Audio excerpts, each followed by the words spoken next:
David Friedberg expresses deep concern about the United States national debt, which currently stands at $33 trillion. He believes this issue is so critical that he considers himself a single-issue voter focused solely on addressing the debt problem. Friedberg explains that the government pays its debt by taxing the economy, but there's a natural limit to how much an economy can be taxed before investment declines and capital leaves the country. He cites historical examples, like the wealth tax in France, to illustrate this point. Friedberg argues that the U.S. is rapidly approaching a dangerous threshold where it becomes difficult to pay down the debt and cover interest payments. As interest rates rise, the cost of servicing the debt increases dramatically. He notes that this year alone, the U.S. will pay about $1 trillion just in interest on the debt. This creates a spiral where more money printing is needed to cover costs, fueling inflation and making it even harder to pay down the debt. Friedberg discusses how government spending and voter behavior contribute to the debt crisis. He explains that humans are driven by desire and are never fully satisfied, always wanting more. In a democratic system, this translates to voters consistently demanding more benefits and programs from the government. Politicians, in turn, promise more spending to get elected, creating a cycle of increasing government expenditure. He points out that major government programs like Social Security and Medicare, which many Americans depend on, are facing insolvency. However, voters are unlikely to support reducing these benefits, making it politically difficult to address the underlying financial issues. Friedberg argues that this creates a situation where both internal government organizations and voters are incentivized to grow spending rather than cut it back.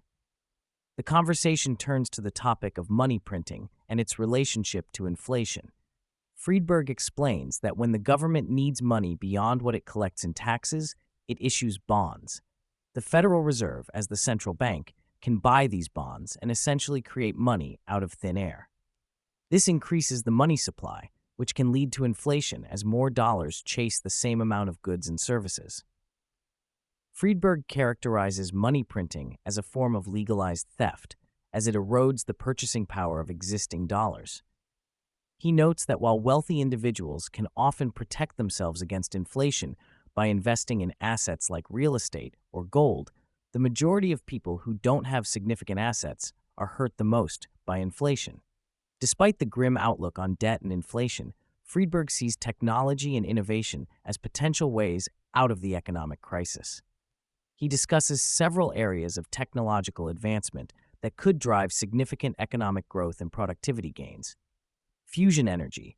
Friedberg explains the potential of fusion energy, which could provide nearly limitless clean energy at very low cost. While still in development, successful fusion reactors could dramatically reduce energy costs and drive economic growth. Gene editing and cellular agriculture. He discusses advancements in gene editing for both medical treatments and agricultural improvements. This includes the potential to cure diseases, improve crop yields, and even create lab-grown meat that could reduce the environmental impact of food production. Artificial intelligence. Friedberg sees AI as a major productivity booster, allowing individuals to accomplish much more with less effort. He gives examples of how AI could help write books or perform complex tasks in a fraction of the time it would take humans.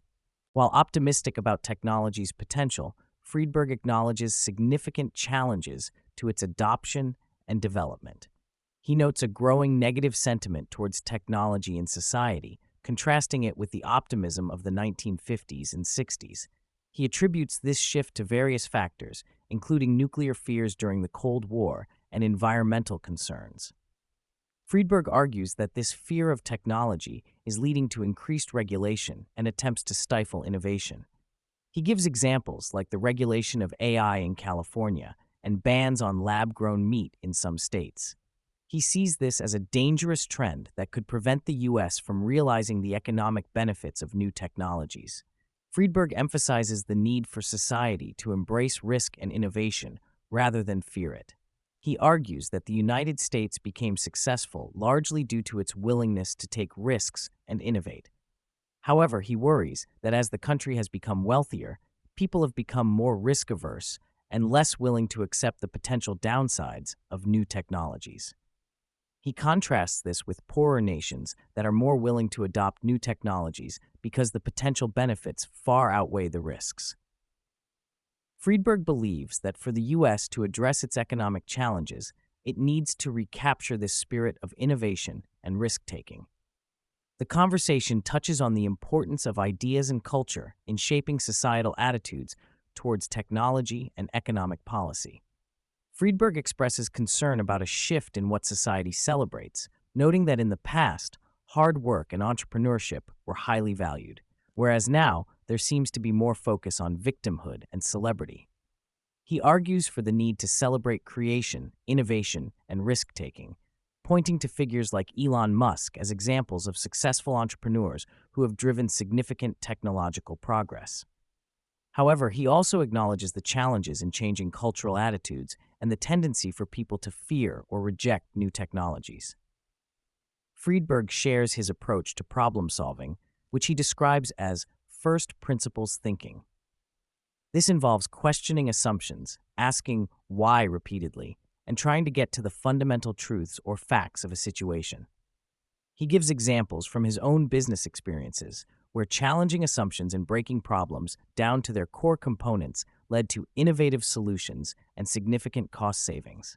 He contrasts this approach with the tendency for people to rely on shortcuts or industry standards without questioning their validity.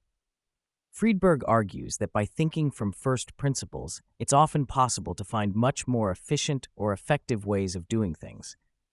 As a co-host of the All In podcast, Friedberg discusses the challenges and benefits of engaging in public discourse on complex topics. He notes that while he initially had reservations about being on the podcast, he has come to appreciate its impact when people tell him that something he said inspired them to make positive changes in their lives. Friedberg emphasizes the importance of civil discourse and the ability to engage with people who have different viewpoints. He expresses frustration with the tendency for people to make blanket associations or judgments based on who someone associates with, rather than engaging with the actual ideas being expressed. He sees value in the podcast's format, which allows for disagreement and debate among the hosts, as it provides a model for how people can discuss complex issues without resorting to personal attacks or oversimplification.